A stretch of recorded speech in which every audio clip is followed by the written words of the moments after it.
first game against Oak Hill, he come off the bench. He get blocked first shot. They put him back on the bench. I'm a fan of Shep, though. Yeah, Reed tough. Robert told me before the season started, he was like, I think Reed could be a one and done. What was Rob's top 2 choices at the time? Or is it always been Cab? That's why I like Jeff, one of the realest coaches, realest people he ever had in his corner. So he was playing with down there, Moravian Prep, Coach Ellis. Yeah. Eli and them, okay. Isaac was on the team, and Eli was on the team. Oh, damn. So they all played together for a little while? Yeah. Nah, like, he thought they traded him. Like, so now he like, oh yeah, I'm about to kill everybody. Hey, Yo, what's going on, guys? Welcome back. Another episode, Hoop Lounge TV, where we sit back, kick back, talk about hoops. Got a special guest, man. Got another guy, okay? Y'all might know his brother, but y'all don't know him, okay? And this guy is really, really monumental in where his brother's at today. From a small town, close to where we from, 828 area. My boy, Denzel Dillingham, man. What's going on with you, bro? Chilling, man. I appreciate you having me. Oh, man. Listen, man, I appreciate you coming through, man. Small, I know it's kind of short notice, man, but I appreciate you coming through, man. We're going to have a good talk, man. But first off, man, congratulations, Daddy. Thank you. Yeah, man. Congratulations, man. How you feel about it? Man, I'm so happy. It's crazy. Like, people talk about having a kid, you know, and like you hear all these things, but it's a whole different experience. Like when you firsthand, like there, you know what I mean? Bro, man, it's so different. It's like a responsibility that don't go nowhere. You feel what I'm saying, bro? Mm-hmm. If you're a real man, I think you man up to it, like, and just accept it as breathing. You feel me? Yeah. Yeah, man. So that's huge, man. How long? How old's the baby now? 9 days. Fresh. You raw, boy. You raw. But how's it sleeping? How's it sleeping right now?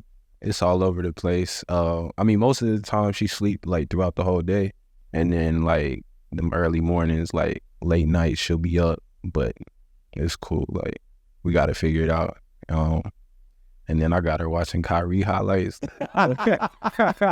Hey, look, my girl, she put on some, I forgot what the show called, but it's like fruit dancing with music. Yeah. And I'm like, she gonna watch anything, like, you might as well just put on some highlights. So I got her, we watched a WNBA game the other night. WNBA is where it's at right now in the world. That's really where it's at. Yep. And my girl, she put me on, like, I was aware of the WNBA, but like, she played basketball too.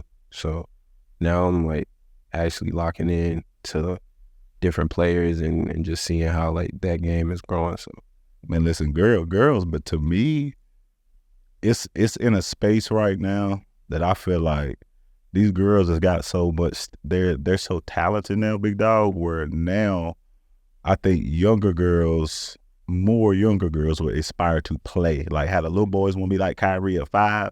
Nah, these girls want to be like Juju, Kate, and yeah, bro, it's huge. And then the fact the mother of your child, former basketball player, yeah, man, y'all ain't gonna have no issues building a damn monster, bro. Hey, and you know what's crazy? Like, I'm so open to her playing other sports or not even playing sports, but I just feel like it's inevitable. Just like with my brother, you know, being in the NBA, like she's gonna be at some games, like, oh yeah, and then us having an interest background in basketball, like I feel like it's just inevitable. She gonna at least try it. Yeah, man. I'm gonna tell you what I did with mine, man. I actually tried to push my son away from basketball first. Yeah. So he played. I made him play baseball. Made him play football, and then he was coming to all them Y leagues where we play y'all. You know what I'm saying? Because he didn't get to see me in college. You know what I'm saying? So that's all he seen me play. So started playing that more, and then, bro, he eventually gravitated to it. So that way for me, it was kind of like, all right, cool. I don't mind busting your ass to develop you now. Before, I felt like if I did, it'd be me too much living through him. You know what I'm saying? Yeah, man. So I was very cautious of that. You know what I'm saying? Coming into it. Yeah, man. But that's what's up, though, man. So let's talk about you, bro. Let's talk about you, high school to college. All right. Where'd you go to high school? Who was your coach? And then let's start from there. I got you. So like you said, I'm from Hickory, North Carolina, small town, but Got some hoopers though. yeah, for sure. And everybody know everybody. So when I was coming up, the main school you go to is Hickory High. You know, like we got a whole team full of people that could be stars at other schools. But I transferred in my sophomore year. So From where? Fred T. Ford is Got you. another school in the conference, not really that good, but you know, I just lived in that district. But I played 3 years at Hickory under Coach J, Coach Johnson. Right now he's the coach at CBCC. And man, that dude taught me so much. He taught all of us so much. For real. Yeah, and just being at a local high school or a public high school, I mean, we had college basketball players on the team. We had me, my boy Trez. He ended up going to Johnson C. Smith. Jalen Burr, he went off to Shout out to Trez. He talk all that shit when we can't pick up, but still yeah. shout out to you. Jalen at Catawba. We had Tyler Poole. He ended up he had an Ole Miss offering. He committed there, but he ended up playing baseball at Coastal. Damn, that's what's up. Yeah, so and then we also had like underclassmen, like Raheem. He went on to LR, and then he played with me at Payne too. And then it's just crazy. You got like 5. Darius, he played at Leeds McRae. You got 6 college basketball players on a public school, you know. So it's just like you usually don't have that much talent, especially back then. But yeah, we dominated the conference. Went on to the Final Four my senior year and lost to the eventual state champs, Hunter Huss. And then Gas House. Yeah, they tough. 2 of those dudes on that team ended up being my college teammates. Who were they?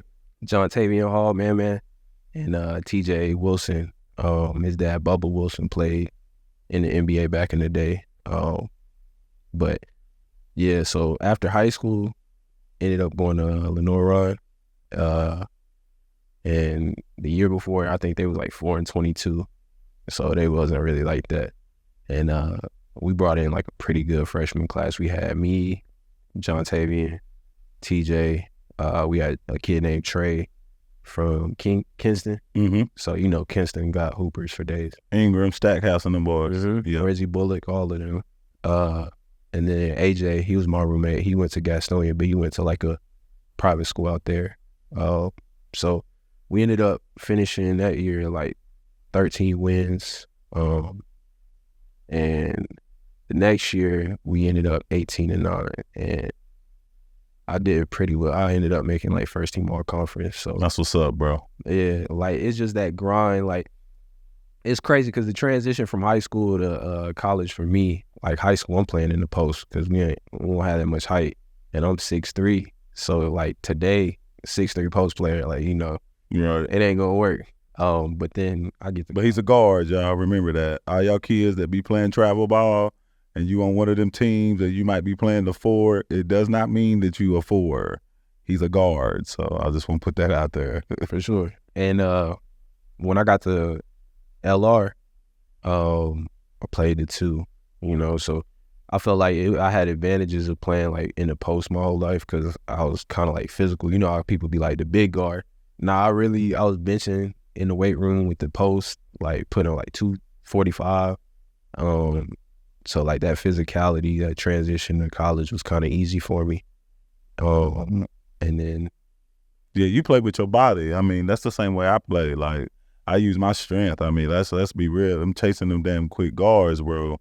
Shit. Yeah. I had to make you feel this on the opposite end, bro, because shoot, them little quick ones, bro.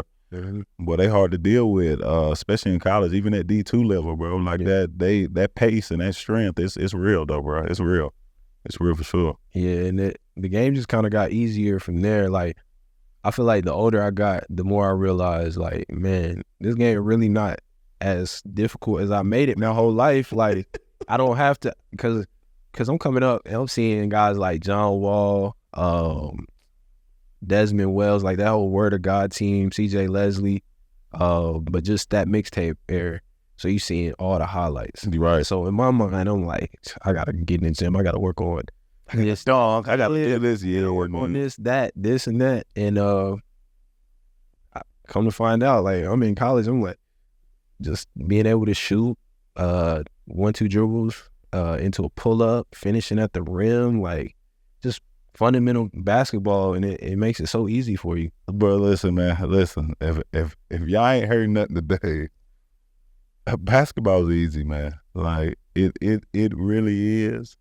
There's certain developments that, of course, you got to develop, right? Certain skills you got to develop, but overall, dog, shoot 1, 2, 3 dribble, and just make the right play, bro. Like that's gonna get you opportunity to hoop. Like, you feel what I'm saying? So now, so you hear from somebody playing college, man, like that's huge, bro, because it's really that simple. Yeah. And then when you I don't think there's no Kyries or even Rob without the fundamentals first, fam. Like, all that shit you see all them highlights they do. Yeah, but what about how did they get that much space to operate this one-on-one? Right. Like that's the shit that we miss with these kids, you know what I'm saying? Mm-hmm. But as you put it, simple, bro. Simple.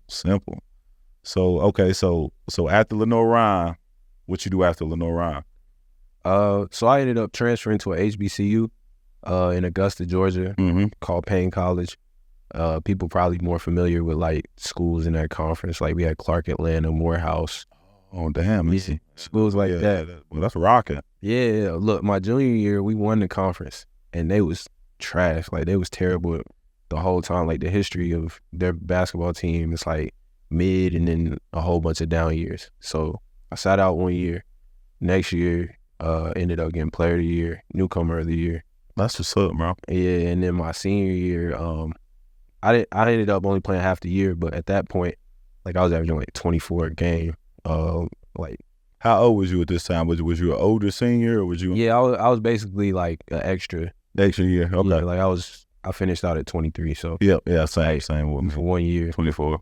So, but at that point, it's just like now all the fundamentals that I had mixed in with like I know I'm like that, because like the difference I feel like in the HBCU conference and like some D1s is just like maybe skill. Like those dudes are just as athletic as some of the most athletic people you watch like on like high major on TV and I agree.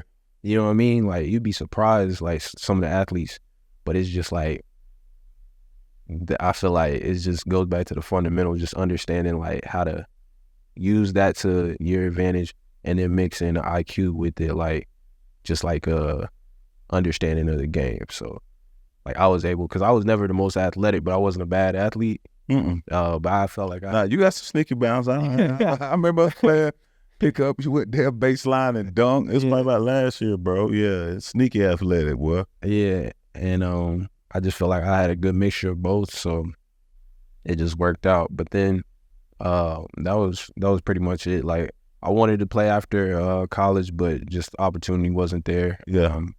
And I just ain't really chase it as much. So gotcha. So at this point, your pops and your mom, okay, how are they supporting you as far as college go? Are they in your ear like, finish up, or they kind of just do what you want to do? You know what I'm saying? Get your degree. Where are they at right now? And then on top of that, how old is Rob and where is he at during this time? So my parents, they was always like, I think I was the first one to go to college on like athletics.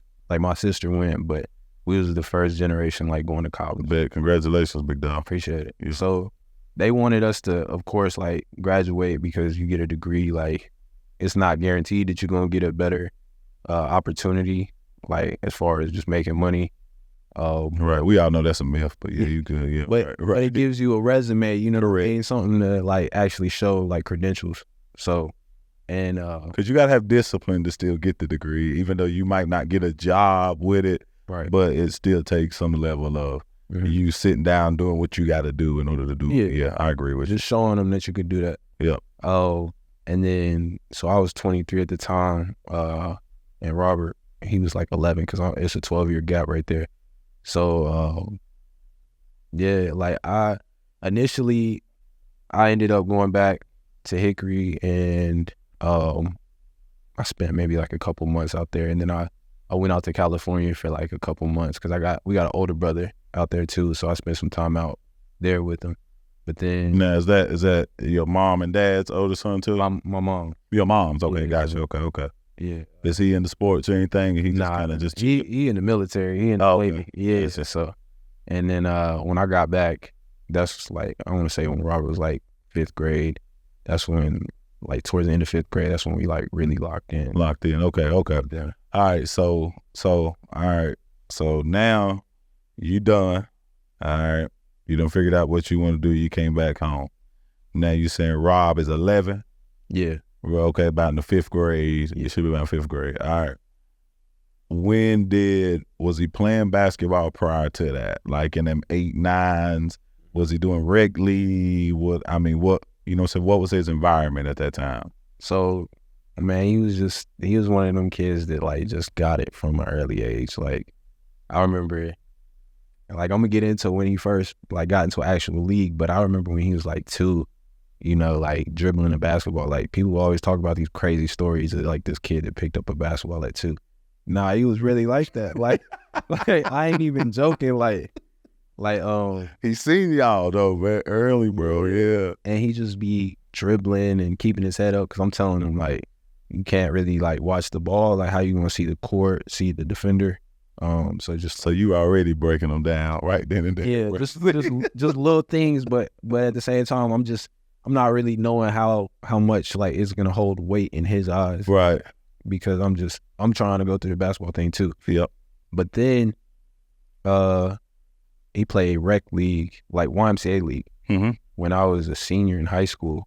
I remember one night I had like 29 in a game, and it was Friday night game, and then the next day on Saturday, he had a little YMCA game. Tell me why he told my mom. He was like, I'm going to score 30. I'm going to get one more point than Denzel. Nah, you really went out there and got 30 the next day. See, that's what I'm talking about, bro. Like, it's that competitive edge. Like, I used to always just block his shots on his little goals on the back of the... He used to talk shit too. Yeah. He used to make me, he used to be like, you cheating, it's unfair. Like, you gotta like get down to his level. So I would like kind of crouch down when I'm playing him. But he just be shooting on his goal. I'm coming out of nowhere, swatting it. It's talking crazy.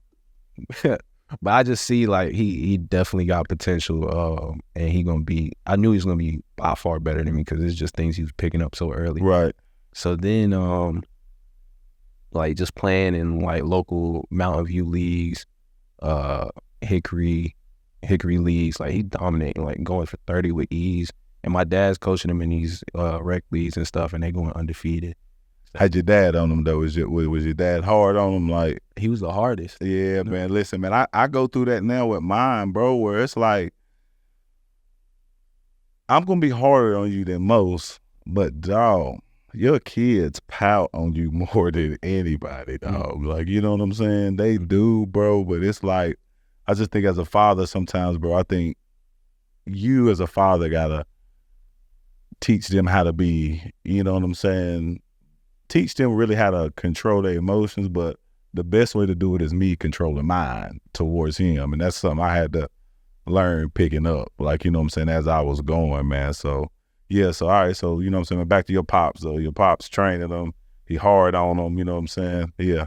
Yeah, so, like, his biggest thing was just letting him know that, like, you just got to always dominate or...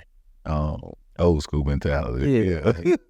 Pretty much. That's what it is. Like, and like he would, of course, if I'm talking to him or somebody else talking to him, like he's talking about like how proud he is of Robert. Of course. But like he not letting him know that. Mm-hmm. So I feel like that right there, he pushed him even more to be like, I'm gonna prove to him too that I'm really nice. Cause like he could go for 30, he'd be like, you could have 40. You know what I'm saying? And it's just like, dang. Daddies, boy. Daddies, I'm telling you, dog. Daddies is brutal sometimes, bro. Yeah, so then like that transition from like the rec leagues, the middle school he went to, same middle school I went to, All right, so hold on. So okay. So before we go to middle school, travel ball, when did he start playing that? So he got on with Team United when I want to say 3rd or 4th grade. Okay, so he started early. Yeah, okay. But before that, he was playing with Coach Ellis, TLBA. Oh, okay. So he was playing with down there, Moravian Prep, Coach Ellis. Yeah. Eli and them. Okay. Isaac was on the team, and Eli was on the team. Oh, damn. So they all played together for a little while. Yeah.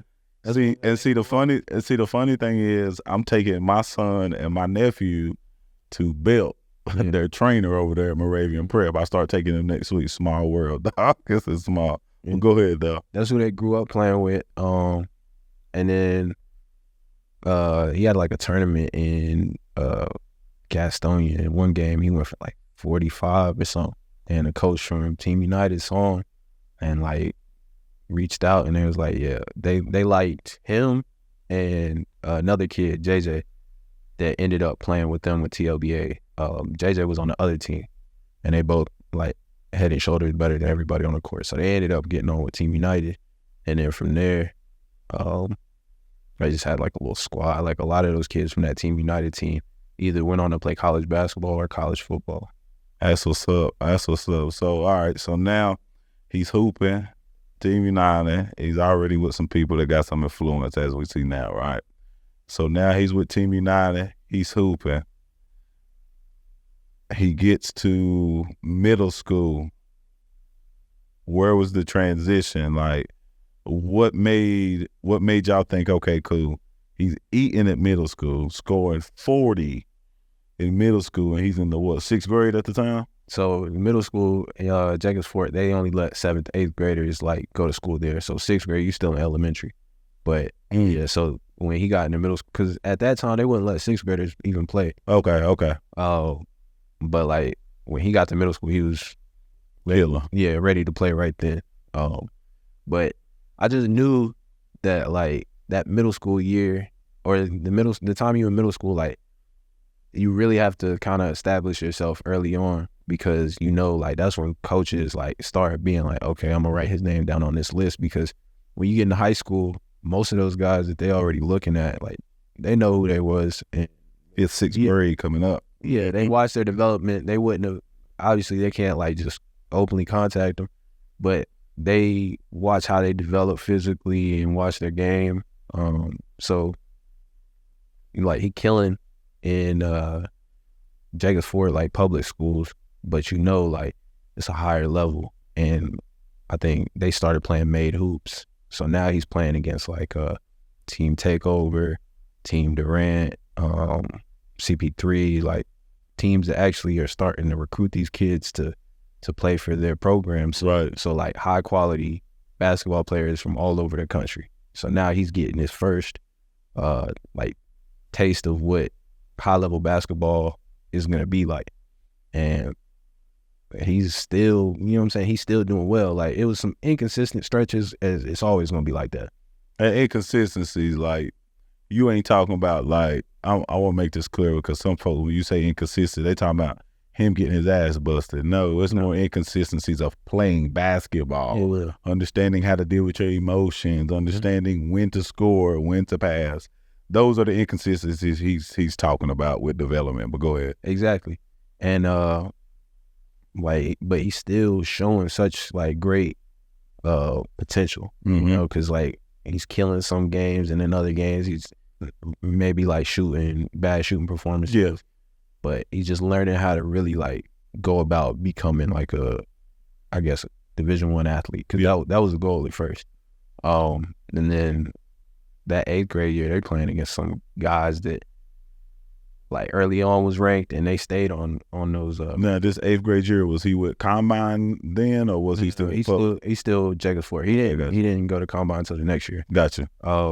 But yeah, finished out at Jacobs Fort, killed it there, and then that Made Hoops event, when he was in 8th grade, I think it was Made Hoops finale. He's playing against guys like DJ Wagner, who ended up being his teammate, Simeon Wilcher, who went on to St. John's, Isaiah Collier, TSF, Cannon Carlisle. So a lot of these kids that are either in position to go to the NBA or in the NBA or at a high level college. They was already like, that's the kids he was playing with from early age. Mm-hmm. That's what's up, man. See, I think it's big early on, like with travel ball. And I know travel ball get a lot of bad knock, man, but I don't think it's travel ball. I just think it's a coach or sometime the organization. But in truth be told, bro, that's the best basketball you're going to play. Yeah. That's going to be the best competition. You can say what you want. They don't learn or whatever. Yes, there's some stuff in there, but a lot of those guys that coach AAU, though, bro, it'd be guys that really are trying to give kids out of the area a chance. You feel? They might not be the best basketball coaches, but at least they trying to, give them another avenue. Like, you feel what I'm saying? So at the end of the day, I always think travel ball is your best bet because rec league hinders you. And what I mean by that is more the rules. You know what I'm saying? Like, they can't even get an adequate amount of playing time because it's 3 minutes. Yeah. Then a sub. I'm like, well, how my kid going to develop with 3 minutes? So it's kind of like you're punishing the kid that can and rewarding the kid good, because when you go to school, you know what I'm saying, man, that teacher don't tell that straight A student to slow down on your A's and make C's so the other kid can catch up with you. Yeah. You know what I'm saying? So to me, I think it needs to be the same approach. But yeah, man, I just think with Rob having y'all, but that mentality kind of your dad put in him a little bit. I see that shit when he plays. When he gets to chirping, yeah, you can see it. Like, you know what I'm saying? And I think as a guard, I think you got to have that more than anything, especially when you're an undersized guard. I mean, he's undersized because the NBA average guard is what, 6'4", 6'5"? So crazy. Yeah, you know what I'm saying? But I think that edge and that attitude is what gives him that fuel a lot of the times, you know what I'm saying? But I think you develop that through playing high competition basketball though, bro. Like, I don't think there's no way around that, in my opinion, just kind of what I've seen. All right, so now you got Rob killing in middle school. From 8th grade to 9th grade, what was the thought process on not going public school but choosing the private school route? And then why not Moravian and why Combine at the time? So at first we were thinking about him going to Hickory, and in the summer, like, they'll play at like local high schools against other high schools with that summer team. He played with Hickory at East Lincoln, and he was playing good, but like that physicality came into play. So he's just trying to figure out how like the high school level works. So thinking it was Hickory, still got that ties to Coach Ellis and him growing up with his sons. Right. And Moravian was good at that time. They had a kid named Josh Hall that ended up going to the NBA, and some other players that went on to play Division I. So it was a real possibility that he could go to Moravian and play there, but ended up randomly finding out that Jeff McGinnis got the job at Combine Academy, which is in Lincolnton, 15 minutes from here. Now at this time, did y'all even know anything about Combine Academy at that time? Nothing at all. Nah. Yeah, I didn't really know. I'm gonna be real. I ain't know shit about Combine until I heard Rob, and then found out, oh, well, that's why Rob's there, Jeff's there. You know what I'm saying? Yeah. So okay, yeah, I didn't know nothing about Combine. So they were more post grad. I don't even think they had like a high school team. Gotcha. It was just all post grad. I may be wrong, but I feel like that's what it was at first. And we did a little bit more research, and come to find out, Trevor Booker, that played at Clemson, played in the NBA multiple years, great player, great guy too. Him and his business partner, Jonah Bays, they both started Combine together. Oh, so you talking about Big Book, the left hand? Yeah. Brothers, he in my class. Yeah. Bro, when he used to play, me and Ish, we played them. They came to Fort City for a tournament. Yeah. First time I seen him, bro. Man. Fucking man. On the glass, the paint. Bro, that, like, there's nothing that he couldn't do. He could orchestrate the offense from the post. Yeah. And bro, but he was cool though. He was, but on the court, Nah. He a man, dog. He's one of the top bigs that I played that I just seen control the game from the paint, bro. How mean he was. But that's dope though. So they actually started it. Yeah. And damn, that's what's up. And that's still there. It's like obviously they have a whole bunch of other things going on, other ventures. Mm-hmm. But like that's what they got. They started that, and that's what they are in charge of. But we didn't know any of that. We just knew Jeff got the job at Combine, and I used to play with Team Charlotte like the first year they ever started. Mm-hmm. I was 17 at the time, and Jeff, he started Team Charlotte, and he was coaching the 15s because I think he didn't want to like have a team where like 1 year and then they're going. Like he kind of wanted to like grow these kids. Yeah. But like the way we had it set up, where all our teams were practicing together. Yeah. So we was close with, like, we knew the 15s, 16s. We all knew each other. We traveled to tournaments together. So we built a relationship, and I'm pretty sure that's how it is now with them. Like, it feel like a family type environment. So Jeff, I kind of knew him. So I reached out to him, and I was like, I feel like this is just all falling into place perfectly. Right. I hit him on Instagram, and did he already know Rob prior to? So so he's already seen him. Yeah, because I had hit him maybe when Robert was in 3rd grade. Yeah, about Robert getting on with Team Charlotte, because I knew he needed to eventually make that jump. Oh, gotcha. The high level AAU, and I think they were Under Armour at that time. But ended up hitting him back, and he hit me back instantly. And he was like, "Yeah, bring him down, toward the campus, like see what everything is like." And they had just got Jalen Hood-Schifino, who was 5-star, plays for the Lakers now. So what was Rob's mindset though? Like, was he feeling the prep school? Was he feeling it?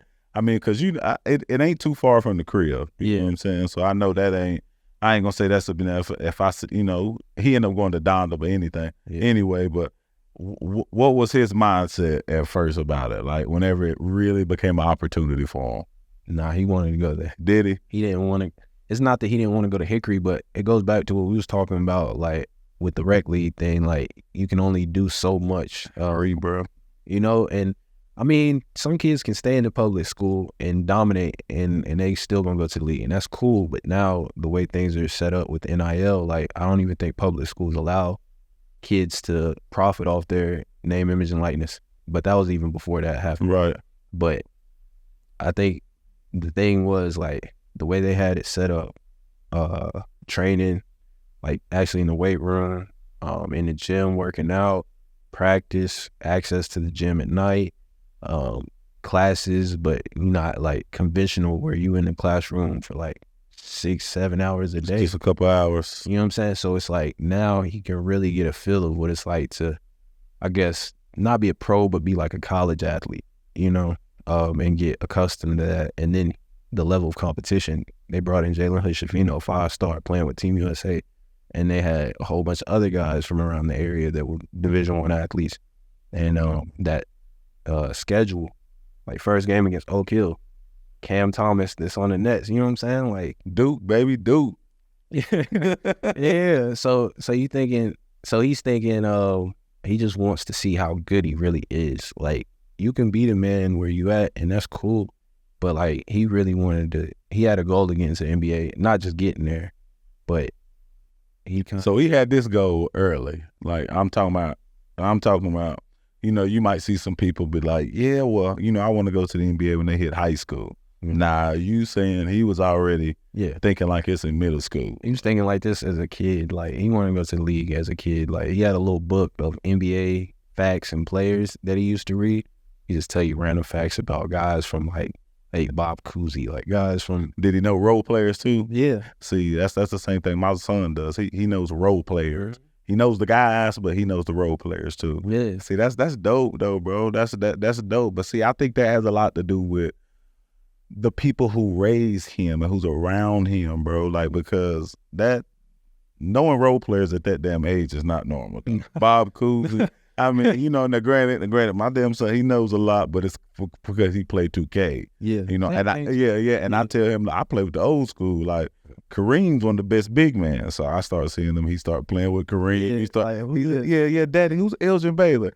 Oh, I don't really know, but I know he can hoop. You know what I'm saying? Like, he on 2K, bro. Like, you know, he good. Yeah.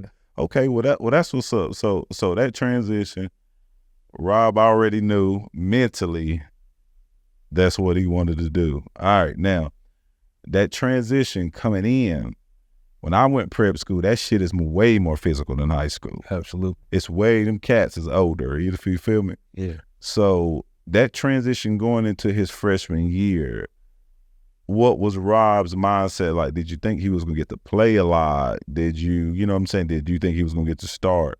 Where did you see him competing there his freshman year? Like, I know how talented he is. Right. And I try not to be biased because it's easy to be biased, like when you related to somebody. Yeah, it is. And I just felt like he definitely had some minutes somewhere. Yeah. You know? It just all depended on how fast he adjusted to, like, the physicality. And now it's next level physicality because of the elite players. But it really only took him like a couple days. They had summer practices and they had coaches lined up, like, on the seats on the side of the gym, on the baseline. This shit got me excited. Go ahead, man. Yeah. And he is, one day in particular, he is going crazy. And Wichita State, the assistant coach, Coach Tyson, who was actually my coach for Team Charlotte. Yeah. Yeah, because he ended up playing at Winthrop, but he was the coach. And he got on with Greg Marshall. I think that was the head coach at Wichita State. Okay. That was his coach at Winthrop. But he ended up pulling the trigger, called Greg Marshall, and was like, this kid, you got to fly down here tomorrow and see him. Like, he's that good. Greg Marshall comes the next. And Rob was in 9th grade at this time. School year ain't even started. He's still 14. He's still 14. Yeah. Man, he is cooking. And I know, like, you set up drills to make people look good, right? Of course. But they playing 5-on-5 and he's going crazy. Like, drills can't hide you. Yeah. Drills, listen, I believe in drills to develop, right? Don't get me wrong, but drills can't hide you when you're playing, dog. Yeah. So Greg Marshall pulls up the next day. He played even better than he did the day before. Greg Marshall after was like, yeah, we offering you for sure. He was like, just remember who the first school was to offer you before all these other schools come in. Like, and that's... I'm your first girlfriend. Please remember me. You feel me? And it's coming from a coach that took Wichita State to, I think it was it national championship or back-to-back Final Four, something crazy like that. I think it was, if I ain't mistaken, I think it's the back-to-back Final Four. Yeah. I could be wrong. Fred VanVleet, guys like that. So he knows what high-level, like, potential NBA guys look like. And he ain't saying all that, but he basically saying this kid high major at some point. And the rest, like, first game against Oak Hill, he come off the bench. I think he get blocked first shot. They put him back on the bench. I know what. And then, okay, so see, this is good. So, all right, so he gets his shot blocked. What was his reaction when he got it blocked and got taken out? What was Rob's reaction? Nah, in his mind, I really think that shot would have went in if he didn't get blocked. Yeah. But the dude closing out 6'8", so now he thinking, okay, I know what to do next time. Yeah. Like, I got to adjust. Mm-hmm. I can't just regularly, like, get that. Can't go out here and just do that. Oh, yeah. So he ended up balling. Like, he had 14 in, like, 12 minutes. So he bounced back quick. And they ended up winning. He hit a big shot in overtime to put them up by 1 with like a minute left. A 3 in the corner. Same shot he got blocked on first half. Second half or overtime, he shoot it. Guy close out, nothing but net. And it's the same story the rest of his freshman year and then going on. Like, he's one of those guys where when the competition is at its highest, that's when you're going to see the best from him. But he's used to that from a young age because you have him out there. Like, and that's what I be trying to highlight some of these parents. He is used to that. Y'all threw him to the fire early on. Yeah. So he don't know no better. Yeah. So when it's up to him. This is normal. All right, let's do this shit. Yeah. Let's do this shit. Like it's like that's so big, bro, with travel ball. I think that's huge. Like, that's why I'm not a fan of rec league, because you don't get to experience that early on. it's kind of like being thrown in the woods and your mom and daddy ain't around. That's exactly what it is. Can't save you, dog. Let's play. Figure it out. You feel what I'm saying?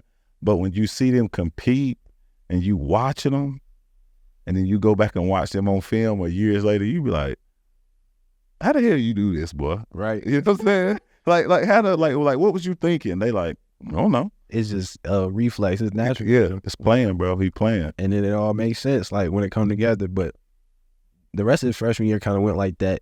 Jeff, if you go back, you watch the interview, they asked Jeff about it, Robert, the freshman, and he had nothing but praise for him. That's why, like, Jeff, one of the realest coaches, realest people he ever had in his corner. And Jeff was on his ass, though, wasn't he? Yeah, and that's what you need, though. That's because he knows, like, Jeff been there, played at Carolina, played in the league. Like, he been there, and he see it in this kid. So it's like, I feel like he just knew he had to be the way he was to make sure he got the most out of him.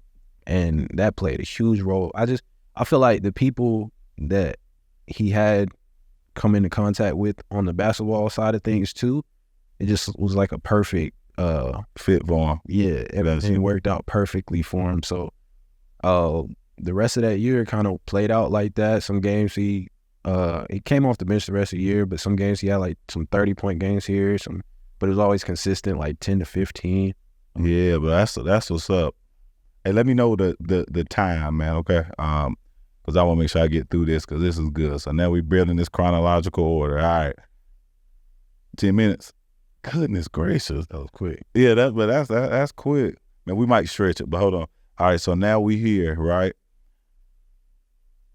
Jeff McGinnis, I don't know what happened. I ain't about to speak on this. I know we're on the internet, so I don't know what happened. So I'll leave that up to you. Where did Donda come into play, and why did Donda come into play? If he was doing good at Combine, you had a good coach, the development was there. I'm pretty sure. I'm glad he didn't go to Carolina because I'm a Duke fan. You know what I'm saying? I'm glad he didn't go to Carolina. But what was the reason for leaving in that scenario? So sophomore year went crazy. Yep. Coming back for his junior year, he was thinking like it just feel the same. Like I think in his mind he wanted a new challenge. And then he also wanted to, like, he was only 15 minutes from home, so he kind of wanted to see like what else was out there. So like that move, you know, it was uncertain at first. And then it came with this controversy and everything, but it all worked out. You know, I feel like it helped for his growth as a player and a person. And like he had that foresight to think like, I just want to grow. Like I want to. And he didn't have no issues when y'all said Donda Academy, he was ready. Yeah, I mean, we ended up seeing it, going out there and stuff, getting a feel for it. At first, he was kind of like, oh no. Because he really didn't have to, bro. Nah. Like, yeah, he didn't. That's really, Combine was good. Like, I think if he'd have finished out there, we'll still see what we're seeing now, to be real with you, because you got Jeff. I think it's imperative that you give him flowers, Jeff McGinnis, because I think those hard-ass coaches like that, that talk to you like you need to be talked to, it ain't that they belittling you, bro. I think they trying to cultivate something in you that it can carry you throughout the league, college, because it's a different tenacity that you got to have whenever you cultivate that. But see, I just think, bro, that whole Combine was huge, bro, in his development, because I remember hearing about him, a lot about him, and then I was just like, well, I ain't never seen him. People would call me like, well, do you see Rob as like Denzel's brother? I was like, nah, I mean, I ain't never seen him. Like, I ain't really never seen him. And then I started watching him, and then to me, I think what made me big on him was the fact that he can shoot. Yeah. No. And I told you that from the jump. I think guys like Rob and Kyrie, they get a lot of bad rep because people like their highlights, right? You know what I'm saying? They over dribble. Not really, bro. Nah, they're dribbling enough to get to their space, and they can shoot the ball. That's what makes them unguardable, because you got to come out here now at this point. What you gonna do? Let me shoot? Right. I can catch and shoot just like a textbook guy. Yeah. I can do that. So come on out here. So, all right. So now, Combine, before we go to Donda, all right, let's stop right here. COVID year. Okay. He was around COVID, right? Yeah. All right. Now, one of my assistant coaches, Dylan, all right, for the Game Changers. Yeah. Listen, man, how the hell did that come about when him and Aden get on the same team and the Game Changers, leaving Team United, I guess, because of COVID, Right. Game Changers, and then later on, them two finishing with CP3. How did that Game Changers come into effect? And then how much of that how much was your daddy involved as far as helping Ron make decisions at that point? Yeah. So with the Game Changers, their coach Shane, him and my dad are real tight. So is Dylan, like you were saying, all of them good people.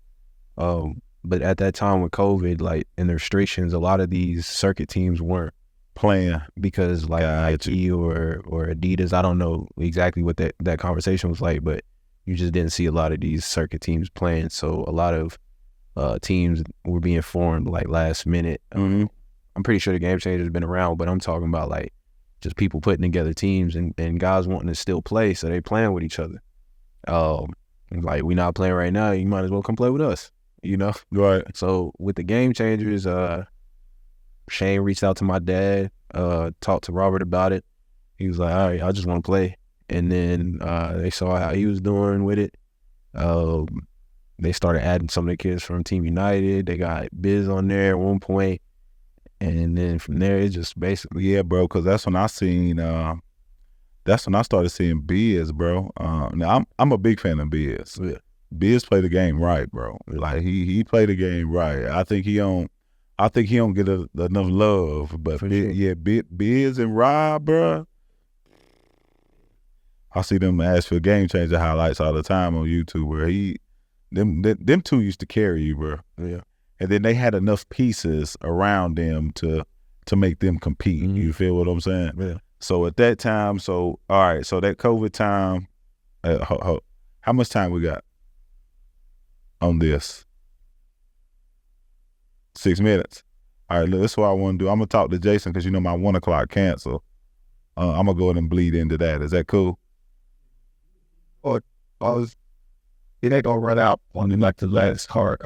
So you can keep going. Okay, bet. You the man. All right, cool. Because we really only halfway through the whole end. You know what I'm saying? Yeah. All right, so now, all right, there's some stuff that I ain't going to talk about, bro. It ain't my business. That's y'all family stuff, all right?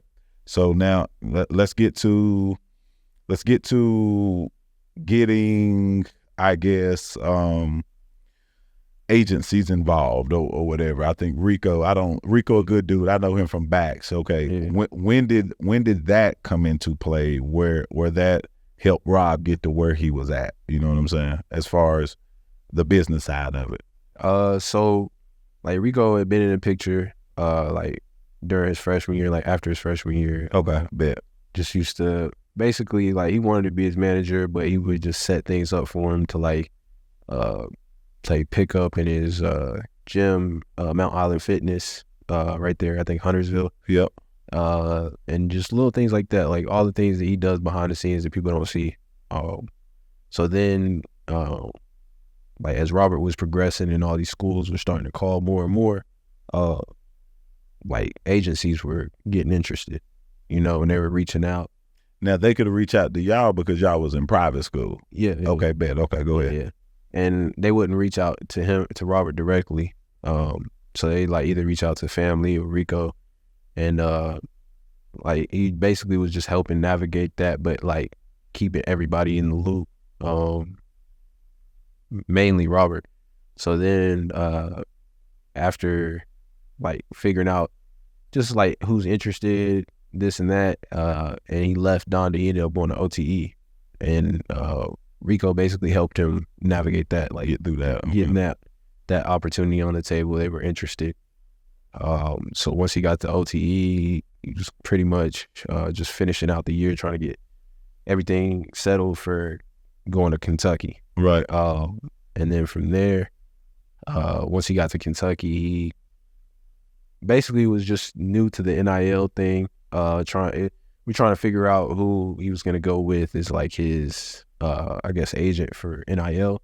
But this... So there's two different agents. So there's an agent for NIL and an agent for your NBA contract too, or Yeah. can they all be the same? It could be the same. Okay, bet. But like the way it was set up, it was just like, okay, we just want you to handle college stuff right now. Okay. You know, because NBA will cross that line and we'll When we get there. Yeah, Mhm. exactly. His agent, Nate actually like he's not from here, he's from West Virginia, but he stayed in Charlotte. Mm-hmm. He represented Josh Hall, kid I was talking about that was at Moravian Prep. Yep. So he helped him. He helped some of these other kids from Charlotte or just from North Carolina. So familiar face. He had been to Combine plenty of times, but never really had nothing, no real conversations with him. Just what's up, you know, just cordial. And he actually represented Oscar Sheboy at Kentucky. Okay. So it was kind of like a no-brainer. And then Jeff also recommended Nate too. So just through the trust from Jeff mhm. and everybody in that circle, that's what made y'all kind of go that direction. Yeah. Okay. I mean, you saw what he did for Oscar at Kentucky. Robert's going to Kentucky. Nate's representing guys, and we know of him. You know, we've seen him plenty of times. Okay. We had those initial meetings with him, and then Robert just decided, like, I like the fit. I feel like it'll be good. And obviously, all of this, like the opportunities that came to Robert, were going to be determined off how he played. Yeah, You know? of course. Like, you can negotiate things, but like a lot of things will come to How you perform on the court. exactly. Now let me ask you this. So, you know, Rob a teenager, right, bro, at that time. Do y'all let him know that how you play, let's be real, is how you going to get paid with this NIL stuff? Or do y'all protect him from that and y'all handle the shit in the background for him? Yeah. Okay. I think, honestly, like, the college money, like, it wasn't really a concern. Right. You know, like, the main concern was trying to get it, like, hit the ground running. That way he could put himself in a position to potentially go to the NBA after 1 year. That was his goal. But, like, realistically, you just never know. Like, you don't have to rush to the NBA. You know, he had some teammates that came in that was ranked higher than him that are still in college. And We're going to get to that. We'll get to that right in a minute, yeah. and they'll probably be in the NBA, but it's just like, I feel like if you focus on too many things at once, besides, The main thing is basketball, dog. that's what I mean. Yep. So that's what he always focused on, and everything else just came with it. Yeah, but see, I think y'all do a good job on protecting that framework on what is like, just like, look, bro, focus on ball. Like, let's set up an atmosphere where we train, we eat right, we do all this, we get this done, then we can handle this stuff. You know what I'm saying? That this is, yeah, I think y'all done a great job on that. So let's back up. I know he didn't get to do McDonald All-American. Yeah. All right. Why? At the time, OTE was considered like a professional league, which it still is. Mm-hmm. But his time at OTE was the first year where they allowed you to still have your NCAA eligibility, capitalize off NIL. But the way the McDonald's committee looked at it, they deemed him as kind of like a pro, not a high school player. So that made him basically like ineligible in their eyes for the game, which is crazy because the next year You doing it? they changed the rule. They got OTE kids in the McDonald's. Oh, so Rob just happened to be on the ass end of it. Yeah. Okay, yeah. I got you. Okay, so it wasn't nothing personal with what all went down with all that stuff. Okay. Yeah, a lot of people think that, but that's not what it was. Yeah, that's kind of, I mean, I'm just trying to figure out what's going on with myself, you know what I'm saying? So, all right, so he's there, okay. He didn't get to be McDonald's All-American. What's Rob's thought process?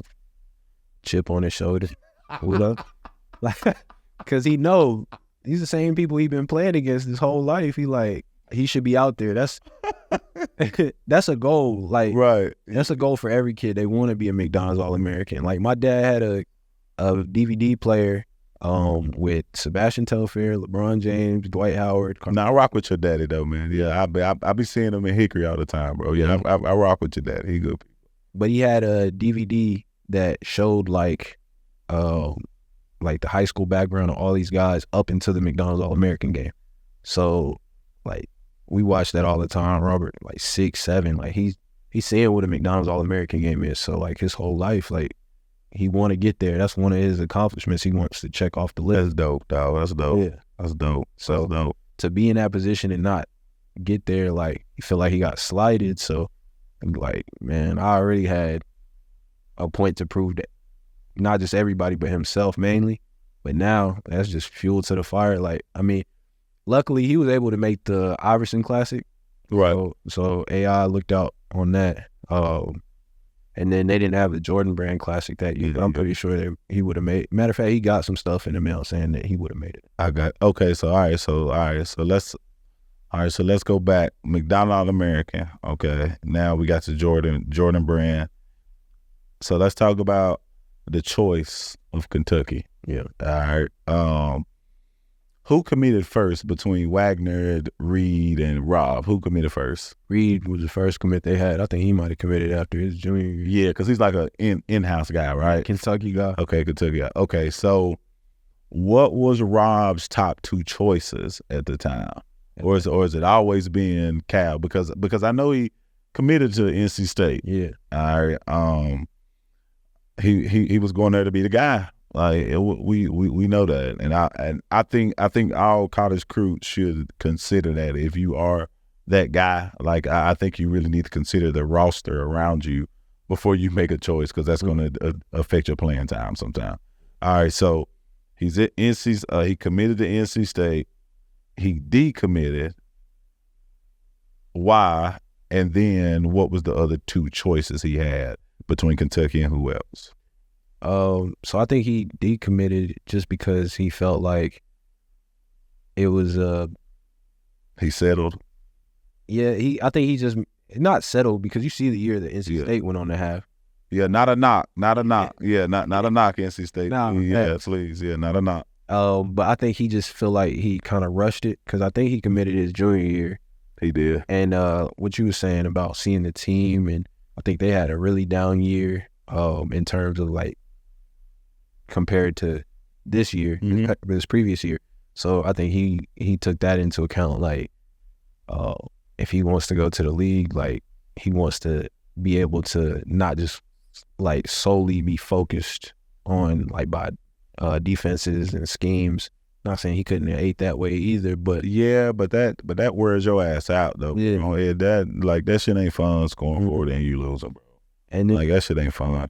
And then people looked at him like that was his biggest knock by NBA scouts. Like, he's just a scorer. Can he play with anybody else? Can he lead? Can he? Yeah. Mm-hmm. So all of that was taken into account. You go to State, I'm not saying he wouldn't have been able to get others involved, but he probably would have just put up a whole bunch of points from assists here and there, but it would have been overlooked.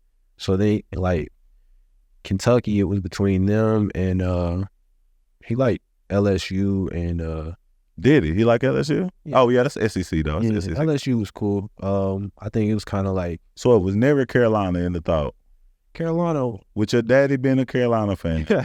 I listen, Donda, listen, dog. I know you care. I'm a Duke fan, but yeah, I think everybody around the way knew you was a Carolina guy. But why not Carolina? I think if Roy would have been there, maybe. Yeah, it would have been different. But you think Roy would have held him back though? I don't know. I don't know. Only reason, because you know Roy's system guy. Yeah. All the time. Yeah. I don't think Rob needs a system, but a system can benefit if the coach is able to adapt the system to your best player. Yeah. And I never see Roy Williams as being that adaptable coach. Yeah. It's either you're going to play this system or you're not going to play. Yeah. You know what I'm saying? So that's kind of how I felt about Carolina. What you think? No, I see it. I know exactly what you're talking about, because I'm thinking about previous North Carolina teams. Like, you're right. Like, the way that they were structured. Mm-hmm. I don't know, though. Like, you get guys here and there, though, like Kobe White, that come in and like, surprise a lot of people, have a really good year. His damn size is what makes him crazy at that point. Bro, it's about 6'5". Yeah. Legit. Yeah, bro. That's different. That's different. Yeah, so I don't know. I think it all just worked out how it was supposed to. But like, you look at Kentucky, that's NBA actors, you know. So with that and playing with other guys, like showcasing his playmaking ability and that he can win. I think that basically like is that was a big thing because I think that was a good move because I think it showed you that how he can operate on efficiency. I think that's what really helped him least amount of minutes as far as your guys, and then he's doing the most. You feel what I'm saying? Now, me personally, I felt like there was some games though. I felt like Cal should have let him go. Oh yeah, but I think that had a lot to do as a coach, right? Me coaching travel ball, right? I coached high school for 3 years too, but I do know it's hard sometimes, bro, when you bring in 3 studs, but you know this one stud's way better in these situations, but you know if you set this stud too long, it's gonna fucking kill his confidence. You feel what I'm saying? Yeah, so here you are trying to force minutes. Yeah. For him, knowing good and well that ain't the best thing for y'all to win this game, but now you trying to please the scenarios, man. Yeah, it's tough managing talent like that. Yes, it is, because like all of them shined in different moments. But you know, hindsight, I feel like they could have taken advantage of different players in different situations. That was called spade a spade. I think you got to take advantage of Rob's skill set. Yeah, and to me, I think it goes to show you with kids, like, you need to be able to shoot the ball, bro. Mm-hmm. Like, not to say Wagner can't shoot. That ain't what I'm saying, because I'm sure when he's in drills, he's knocking down 10 for 10 in the corner. But in a game, as a guard, I feel like if you can't handle the ball and shoot it, that shit gonna hurt you down the stretch, though. Yeah, it's going Every team needs like that ability to shoot. Yeah, with Wag, I think like a lot of it played too, like him getting injured and stuff, Mm-hmm. like trying to get his footing and everything. But yeah, and plus if you coaching, like, you can't, if one of your best guys is hurt, you can't coach to expect from when he come back. You got to coach now. Yeah. So if he's constantly in and out the lineup, bro, that's hard on him though, bro. Like, and that ain't no knock to him or nothing like that, bro. I think it's hard. I think it's more of a tough job than what people think it is, bro. Absolutely. Like, and it's way tougher than what people think, especially the idiots on the internet. I know it's gonna comment on this, whatever, but yeah, it's hard, bro. Yeah. It's hard to manage guys that can really go, but then this guy's better for this situation. Well, he's gonna get 30 minutes, you're gonna get 12 tonight. But I'm a McDonald All-American. You feel what I'm saying? Yeah, bro. And then to me, I think Shepherd though, I'm a fan of Shep though. Yeah, Reed tough. Robert told me, Robert told me before the season started, he was like, I think Reed could be a one and done. And like, I seen Reed's highlights, and I seen him play one time at Rock Hill, and he stood out to me. Yeah. I was like, that kid is good. Athletic, smart, can shoot it. But he don't do nothing out of the way. But you look at the stat book, he's efficient as hell, bro, with what he do. And going back earlier, what we was talking about, like, you don't gotta do all this extra stuff. You just gotta know how to play basketball, like, and you do it well enough. You never know, like, where it could take you. Mm-hmm. But I had seen him in Rock Hill. We went and watched. I was staying after because I think Robert and them just played, and I wanted to watch Gabe Cups, the kid that played with Bronny growing up. Yep. And Reed was on the team with him, and I was like, that's the best player on the floor right there. Who was that? And then I look him up, and like, I see that he's actually ranked and stuff. And Robert told me I think he could be a one and done, and I'm like, right. I don't know. You think so? Oh, I'm like, you think so? You know firsthand. You at the practices. I'm not really. Rob with him. He can go, dog. I'm in the trenches with him. Nah, he knew. Yeah. He knew. And he was, the biggest thing he was saying about Reed was like how he won't let like one mistake or anything affect him. Bro, he's like that all the time. I don't care what the moment is. He'll dunk on you and be like that. Yeah. He's back on D. Because he know like it's a whole game. It is, bro. Yeah. It is. All right, well, let me ask you this though, bro. What is something that Rob does that you cannot stand? Oh, fouling, man. Hey, yo. What type of fouls we talking about? It'd be like angry, like, I got fouled and they didn't call it. I got to foul him now. See, that's the bullshit fouls. But that's the fouls I get on with my kids. The only reason you just foul it because you don't miss that layup. Yeah. You feel what I'm saying? Bruh, those fouls, it'd be like, no, bro, because when the game get on the line, bro, and that's 4 fouls, and you done picked up that dumbass foul, had a frustration. 4 feet away from the goal. But I used to tell him too, like, man, like, don't foul before this game. Like, I'm like, don't foul too much. Like, foul in the second half, save him. He going in the halftime with 3 fouls. I'm like, dang. Trying to shoot the gap. Bro, but you shot the gap, you ain't even there. Like, when you go back and look at the film, you know what I'm saying? And that's what's up.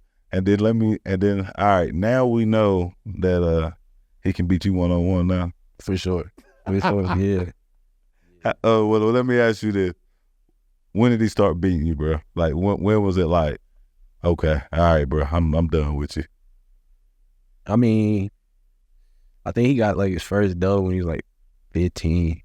And then after that, like, he just kept getting closer, like better and better. And now it's like he got it. Like, I'm not, like, I'll play him. And if I get a dub, it is what it is. But like, I'm not going in like thinking I'm about to, like, come on now. I'm 30 when he point guard for the Timberwolves. Well, yeah. Like, what? I'll get a dub if I can. Like, yeah, he young, man. He rocking, man. So listen, so where did this handle package come from? Like I know, you know what I'm saying, you know, Kyrie, him and Kyrie's rare, like, you know what I'm saying, those are anomalies.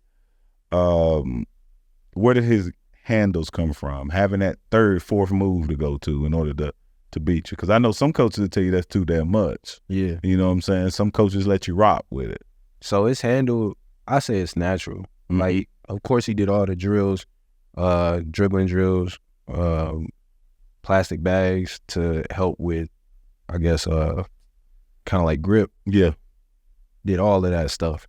But like, just like his own feel and flair to it, that's just him. Like, he just always had like a little tight handle from a young age. And then as he just got older, and I guess like what he's seen players do, student of the game, like watching in highlights, he's like, let me see if I can do that. Let me see if I can do it even better. So it's like, I think the way he handles the ball, it's not really set in his mind, like, I'm about to hit this guy with this. It's what the guy does. Exactly.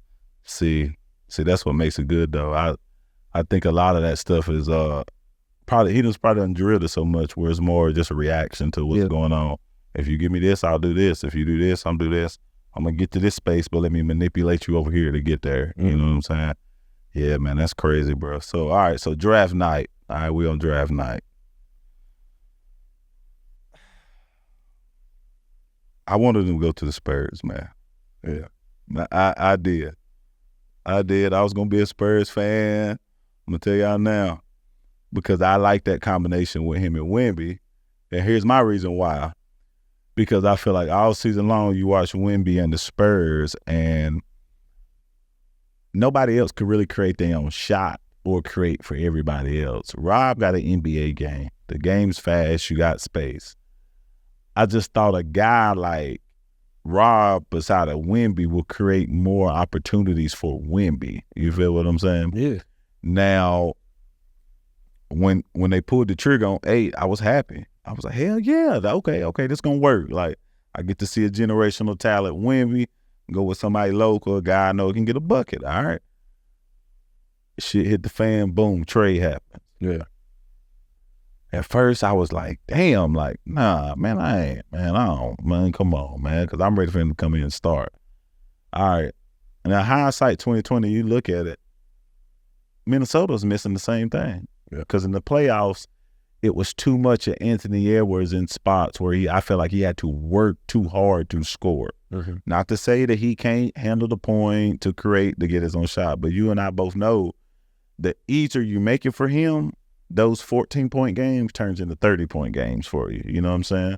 So if you think about it, it is a good spot. Did y'all know before draft night that moment happened that was going to go down? Nah, so we knew maybe like 30 seconds before. And you know what's crazy? He honestly didn't get traded from the Spurs didn't pick him. The Spurs traded that pick to the Timberwolves. Okay, gotcha. It just wasn't like set in stone as far as who they was going to get by the time the timer went out. So he just said San Antonio picked him. But So it could have been anybody, but the pick was already traded prior to Right. already. Okay, San Antonio got who they wanted earlier at 4. And then you see they signed Chris Paul. But they Timberwolves wanted, like, the way they're set up, like, they needed, I don't think they have too much flexibility as far as like having Rudy Gobert max, Cat max, Ant max, Jaden McDaniels, and then Nas Reed coming up on a contract. Oh, so they just saying I can take a chance on this for the cheap, but my risk to reward is so high on it. Yeah. Okay. They still got Mike Conley. You know, he's getting older, still can play, but like eventually, you know, he's my class. He old as hell. Yeah, he's my class. Yo. Nah, he does a good job of staying in shape. He does. Like, He does. He's a great guard, man. Great. And that's someone that Robert can learn from. But yeah, I think that they just were trying to see if there is any possibility for them to move up in the draft. Mm-hmm.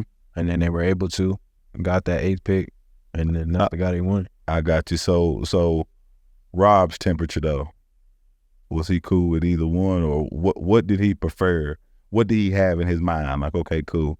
I heard the name. Okay, I'm ready for San Antonio. Okay, I got traded now. Yeah. I'm ready. What was his thought process? Because bro, he seems chill most of the time, bro. Like as long as you let Rob do what he want to do, Yeah, he fine. You know what I'm saying? But yeah, you know what I'm saying, man. So what was his temperature at that time? another chip on his shoulder. This dude crazy. Nah, like he thought they traded him. Like, so now he like, oh yeah, I'm about to kill everybody. Hey, listen, y'all. I'm telling you, that's why he gonna be a dog. Listen, I'm gonna say this now. I be arguing with people about Rob now. Now some of that shit is biased, a little bit of it now. But I'll tell you this: I believe if he gets to play a certain amount of minutes, with how weak this draft was, as far as the you know what I'm saying, SAR and all them guys, I ain't saying they ain't good guys, right? You know, niggas get sensitive, but I'm just saying, like, if he gets enough minutes where he's off a leash a little bit, I think he got a potential to be Rookie of the Year. He got a chance. Now, I know everybody talking about Reed, right? But I think Reed's gonna get swallowed up. Not to say he's not gonna play. What I mean by it, you got Van Vliet, you got your point guard there. You got Jalen Green. He's behind a lot of guys. Yeah. Not to say he ain't gonna be the future of what Rocket's gonna do. I just believe, you know, there's a lot of guys. They got a lot of young guys. Yeah. Where Rob falls, I don't think Mike Conley's in front of him. I think Mike Conley's beside him, and it's Mike Conley's job to get him ready. You feel what I'm saying? That's how I feel too. Yeah. So I feel as if Mike Conley gets injured a lot, bro. Like, I've been playing in fantasy league, so I know he gets injured a lot. He gonna have time. Yeah. And I think where Michael Conley's at, he's just kind of like, yeah, I'm here to help you, big dog. My days is, no, when I get my time, I got you. I'm gonna knock down this open 3 all day. You know what I'm saying? But this is it. Like, you know what I'm saying? So I'm thinking if he gets the adequate amount of time, I think he gonna make some noise, bro. This his style of play fits, and then you got Ant's personality behind it, and then the flair on top of it.